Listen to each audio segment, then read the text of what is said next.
అచ్చెన్నాయుడు గారు మీకు పూర్తి స్థాయిలో వివరించారు. అన్నిటికన్నా ముఖ్యమైనది ఏంటంటే రాష్ట్ర ప్రయోజనాల్ని దృష్టిలో పెట్టుకుని ఎట్టి పరిస్థితుల్లో కూడా ప్రతిపక్ష ఓటు చిలనివ్వకూడదు, ఈ రాష్ట్రంలో వైఎస్ఆర్సీపీ విముక్త ఆంధ్రప్రదేశ్గా చేయాలని మా పార్టీ అధ్యక్షులు పవన్ కళ్యాణ్ గారు తీసుకున్న నిర్ణయం మేరకు ఇరు పార్టీల నాయకులు కూర్చుని అనేక సందర్భాల్లో చర్చించి ఎక్కడ కూడా సమన్వయంలో లోపం లేకుండా, అది సీట్ల విషయంలో కానివ్వండి, క్షేత్రస్థాయిలో, నియోజకవర్గ స్థాయిలో కానీ, జిల్లా స్థాయిలో కానీ జరిగే అనేక సమావేశాల్లో కానివ్వండి, ఇరు పార్టీల నాయకులు అనేక సమావేశాల్లో కూడా ఒక మంచి భావనతోటి ఏర్పాటు చేసి రాష్ట్ర ప్రజలను దృష్టిలో పెట్టుకుని ముందుకెళ్ళింది మనందరం కూడా చూసాం. దాన్ని ఈరోజు ఈ సమావేశంలో ప్రత్యేకంగా అభినందించాం. అనేక సమావేశాల్లో కూడా పెద్దలు చంద్రబాబు నాయుడు గారు కానీ, పవన్ కళ్యాణ్ గారు కానీ ఒకే మాట చెప్తున్నారు, మా క్యాడర్కి కలిసి పని చేసుకోవాల్సిన సమయం ఆసన్నమైంది, సాక్రిఫైజెస్ త్యాగం చేయాల్సిన పరిస్థితి వస్తే మనందరం కూడా సిద్ధంగా ఉండాలి.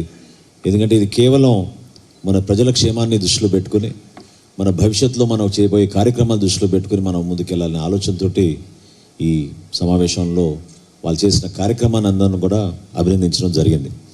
28వ తారీఖున తలపెట్టబోయే ఈ భారీ బహిరంగ సభ ఒక అద్భుతమైన సభగా ఖచ్చితంగా రాష్ట్ర ప్రజలకి ఎన్నికలకి శంఖారావంగా చేయబోయే కార్యక్రమాలు ఏ విధంగా సిద్ధమవుతున్న దానిపైన వివరించుకుంటూ ప్రజలకి ఇంకా అంకిత భావంతో పనిచేయడానికి మరొకసారి ఒక చక్కటి సభ ఏర్పాటు చేయాలని నిర్ణయించుకున్నాం. ప్రతి ఒక్కరు కూడా ఇది ఒక బాధ్యతగా ఇరు పార్టీల నాయకులు క్షేత్రస్థాయిలో, జిల్లా స్థాయిలో, నియోజకవర్గ స్థాయిలో, మండల స్థాయిలో, అదేదో కేవలం ఉభయ గోదావరి జిల్లాలకి సంబంధించిన సభనే కాదు, రాష్ట్ర వ్యాప్తంగా నాయకులందరినీ కూడా ఆహ్వానిస్తాం, అద్భుతమైన ఏర్పాట్లు చేస్తాం. కనీ విని ఎరిగిన రీతిలో ఒక మంచి రాజకీయ సభను ఏర్పాటు చేసి ఈ విధంగా మన భవిష్యత్తు ఉండబోతుంది అనేది ప్రతిబింబించే విధంగా, ప్రతి ఒక్కరిని కూడా ఉత్తేజపరిచే విధంగా ఒక చక్కటి కార్యక్రమాన్ని ఏర్పాటు చేస్తామని సందర్భంగా తెలుపుకుంటున్నాం. అది తాడేపల్లిగూడెం దాటగానే జాతీయ రహదారిపైనే ఒక మంచి సభా వేదికని సెలెక్ట్ చేయడం జరిగింది. అక్కడ ఇరు పార్టీల నుంచి లాజిస్టిక్స్ టీమ్స్ ఆల్రెడీ క్షేత్రస్థాయిలో దిగి ఏర్పాటు చేయడానికి సిద్ధమవుతున్నాం.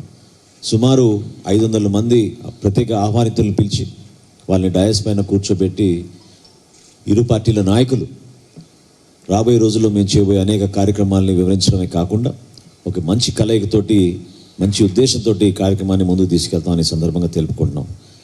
ఖచ్చితంగా ఈ రాష్ట్రంలో బై బై వైసీపీ అనే పరిస్థితి ప్రతి పౌరుడు కూడా ఈరోజు అదే విధంగా నినాదాన్ని ప్రజల్లోకి తీసుకెళ్ళడానికి ముందుకు వచ్చాడు.